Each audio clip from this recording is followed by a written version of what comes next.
Hello learner, in this video we are going to see the questions which has been given in sample question paper by CBSE board for chapter number 2, that is reconstitution of firm, admission of a partner. Now let us see what type of MCQs they have given. Bala and Lala were partners in a firm with the capital of rupees 24 lakh and 16 lakh. They admitted Mala as a new partner. नया partner आ रहा है Mala with the share of one third profit, one third share in the profit. Mala brings 20 lakhs as the capital.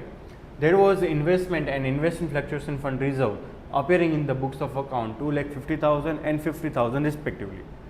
मतलब हमारे पास investment है 2,50,000 का and investment fluctuation fund है 50,000 rupees का. Bala took over 40% investment at rupees 80,000, यानी कि हमारे पास 2,50,000 का इन्वेस्टमेंट है, उसमें से 40% अमाउंट का इन्वेस्टमेंट बाला लेके जा रही है at 80,000 rupees. Investment were valued at remaining investment were valued at rupees 1,10,000. बाकी का जो 60% पोर्शन बचा that is valued at rupees 1,10,000. By what amount revaluation account will be affected, debit के क्रेडिट वो नहीं बोला है, affected for the above information. Revaluation account में कितनी अमाउंट से आप इन्वेस्टमेंट रिप्रेजेंट करोगे, यानी कि प्रॉफिट लॉस कितना दिखाओगे रिवैल्यूएशन अकाउंट में, ये आपको बताना है. तो उसके लिए let us do the calculation quickly. Value of investment given 2,50,000. Book value took over investment that is 2,50,000 का 40% 1 लाख टेक ओवर कर रही है बाला एट रुपीज़ 80,000. तो उसमें लॉस हो गया, कितने का लॉस हुआ 20,000 का. Now to set off this loss we have investment fluctuation fund of rupees 50,000. तो फ्रॉम 20,000 लॉस ऑफ 20,000, यहाँ पे देखो रिमेनिंग सो लॉस इज 20,000. वो 20,000 का लॉस हमें सेट ऑफ करना पड़ेगा आउट ऑफ 50,000. नाउ ये लॉस अभी हम मार्क करके रखते हैं.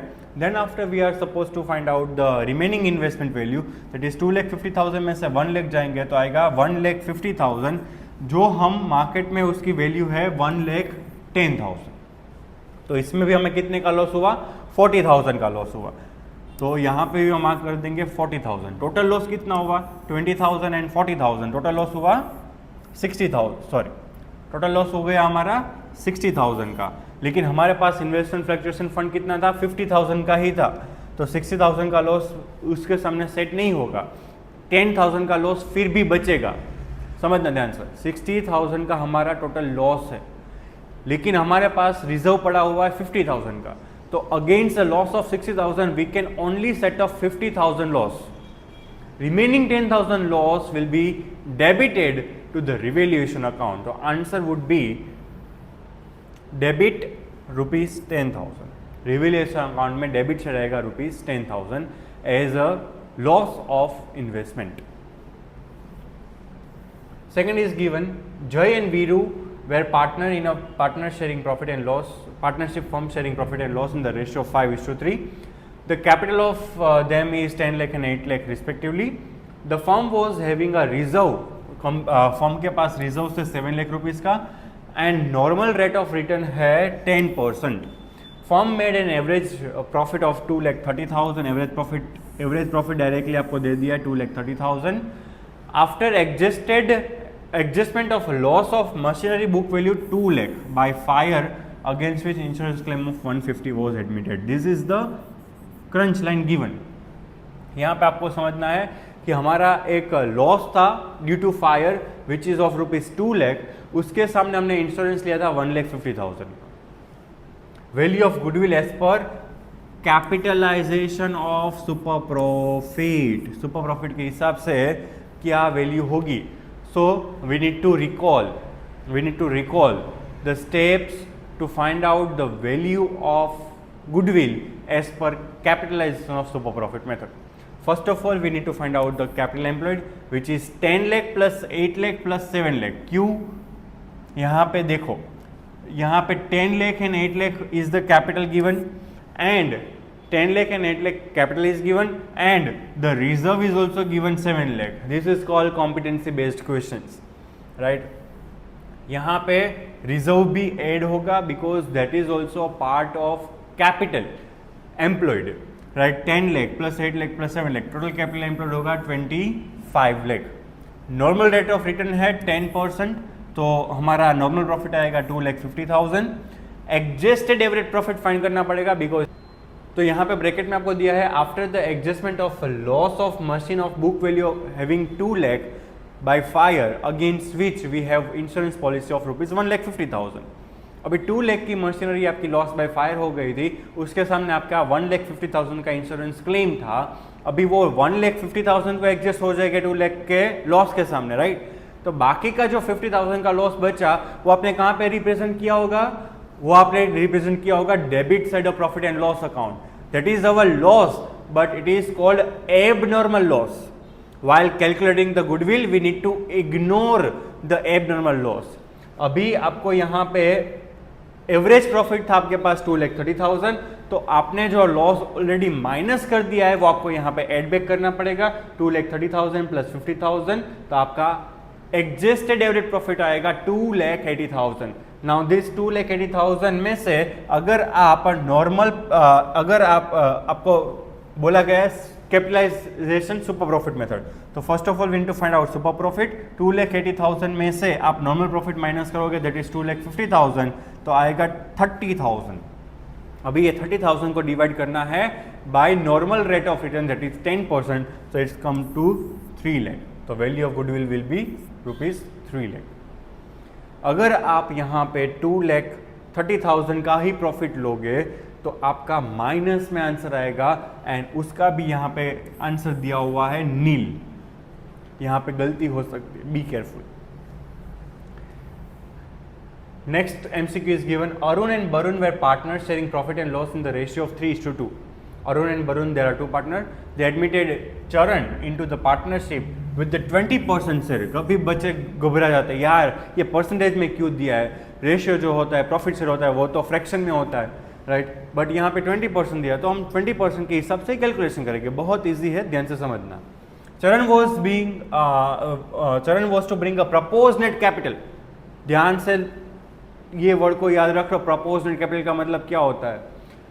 He bought 3,50,000 including 50,000 for the goodwill share, यानी कि 3,50,000 वो ला रहा है, 3,50,000 उसमें से 50,000 तो गुडविल की वैल्यू हो गई भाई साहब, 50,000 की क्या हो गई, गुडविल।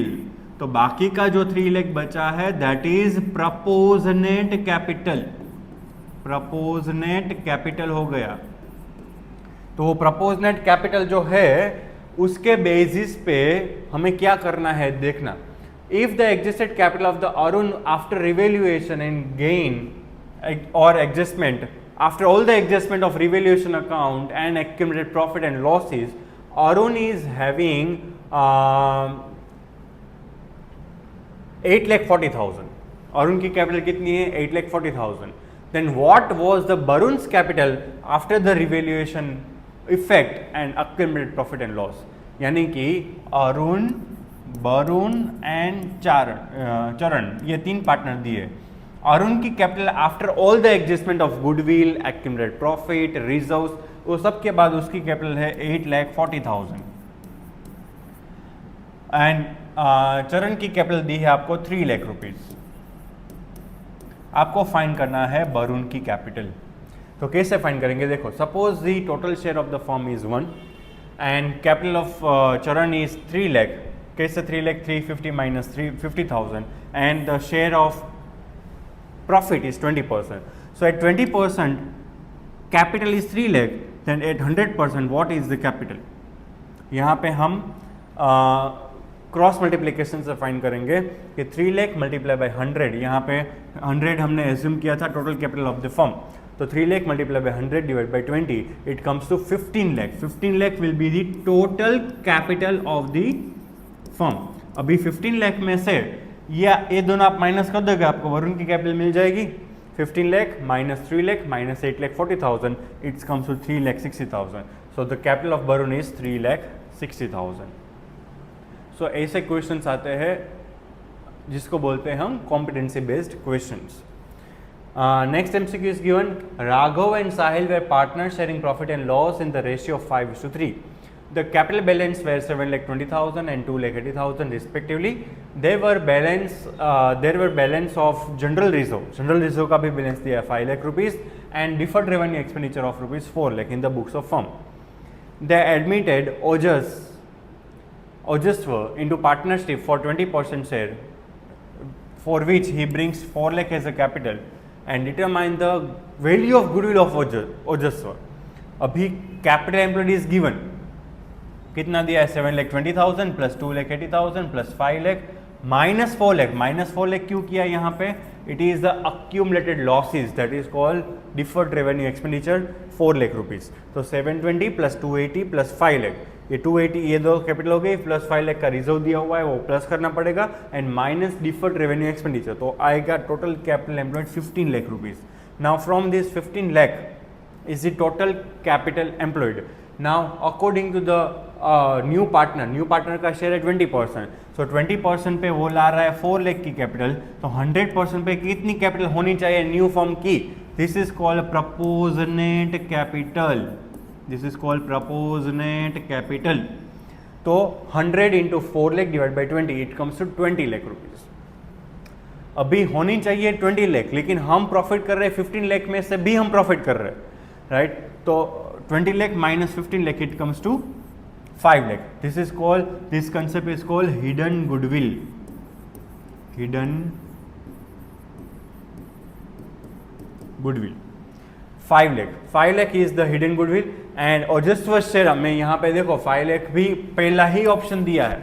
अगर आपको आ गया क्वेश्चन तो आप पहला ऑप्शन टिक मार्क करके आओगे और बोलोगे कि भाई मेरा तो फुल मार्क्स है, लेकिन after 5-6 hours it will reduce, right? यहाँ पे 5 लाख नहीं आएगा आंसर, यहाँ पे 5 लाख तो क्या आया है? 5 लाख की जो कैपिटल आई है that is capital of the whole firm. हमें उसमें से फाइन करना पड़ेगा ओजस्व का शेयर. ओजस्व का शेयर है 20%, तो 5 लाख का 20% होगा 1 लाख. हमें पूछा गया था determine the goodwill share of Ojasv, तो 1 lakh is the answer. Next is given building was appearing in the books 20 lakh. Balance sheet में before admission value of building is given 20 lakh rupees, which was over valued by 25%. वो 25% से over valued दिखाई है books में. What amount will be shown in the balance sheet? In the balance sheet of reconstructed form of the building. For building को हम balance sheet में after admission और after reconstitution के स्टेप दिखाएंगे. अभी 20 लाख का जो प्राइस है सपोज वो अभी हमने दिखा है 25% ओवर वैल्यू दिखा है, तो सपोज बुक वैल्यू इज 100, उसमें 25% ऐड कर देंगे तो कितना हो जाएगा? Market value 125. तो एट 125 इट इज़ 1,20,000. एट 100 यानी कि हमें कॉस्ट वैल्यू पे बुक वैल्यू पे रिकॉर्ड करना होता है, तो 100 पे कितना होगा? It comes to 16 lakh. 16 lakh is the answer. Next is John and Saurabh were partners sharing profit and loss equally. There are two partners, John and Saurabh. They are distributing profit on equal basis. They decided to share the future profit and loss in the ratio of 3:2. वो 3:2 में decide किया है उसने profit share करने का. Their manager Arya met with an accident in the office itself and his claim for compensation amounted to rupees 50,000. उसका एक employ है आर्य नाम का जिसको 50,000 वर्कमैन कंपनसेशन देना है. The firm had a workman compensation reserve 80,000. Firm के पास 80,000 का रिजर्व है ऑलरेडी, उसमें से देना है 50,000.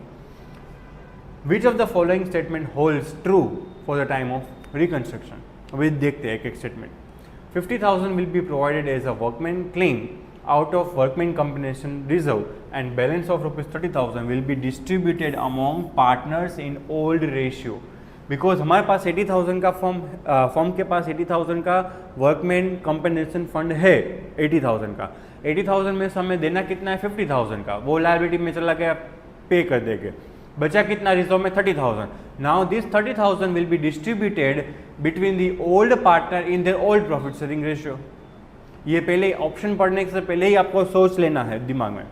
मान लो यहाँ पे 90,000 पे करना होता तो 10,000 का लॉस होता. वो 10,000 हम क्रिएट करते हैं, ज़्यादा लायबिलिटी बनाते और रिजर्व में ऐड कर देते, तो पार्टनर्स के बीच में कुछ डिस्ट्रीब्यूट होता नहीं. और वो 10,000 का लॉस हम रिवैल्यूएशन अकाउंट में डेबिट साइड रिप्रेजेंट कर देते. So these were the MCQs from chapter number 2 that has been given in sample question paper 25-26. Thank you.